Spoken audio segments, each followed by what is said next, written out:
চলো আজকে একটু ছাদে যাই, কারণ দেখছি অন্ধকার করে মেঘ করে এসছে। তো সোমা গেল কাপড় নিয়ে ছাদের মধ্যে। এত অন্ধকার কেন রে বাবা, সব লাইটগুলো অফ করে দিচ্ছে, উপরে কেউ নেই না কি বুঝতেও পারছি না। দাঁড়াও,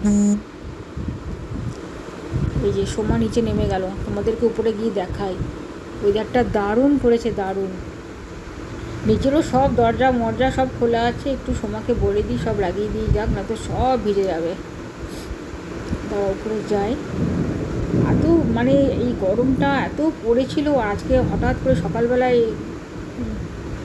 নেমে যাক সময় নেমে গেছে। তো যেটা বলছিলাম যে হঠাৎ করে এরকম অন্ধকার করে মেঘ আসাতে দেখো সব কাপড় মাপড় মনে হচ্ছে উড়ে চলে যাবে।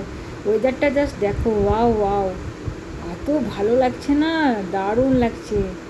গাছগুলো দেখো, মানে সাউন্ডটা আমি তোমাদেরকে শোনাতে পারছি না, শা একটা বিকট শব্দ করছে। আর পাখিরাও বুঝতে পেরে গেছে ঝড় বৃষ্টি আসছে। ওরা কিছুদিন মানে ঝড় দেখেছি অন্ধকার হলেই, মানে ঝড় বৃষ্টি এলে তার আগেই পাখিরা কি সুন্দর উড়ে নিজের সব ঘরে চলে যায়। আজকাল মনে হচ্ছে একটাও আম থাকবে না গাছে, সব আম এবার কোথাও পড়ে যাবে। দেখেছো কী অবস্থা। হোক বাবা বৃষ্টি, এত গরমে আর ভালো লাগছে না। আমাদের এখানে তো প্রচণ্ড গরম পড়েছে, অনেক দিন পর আজকে মনে একটু বৃষ্টির মুখ দেখবো।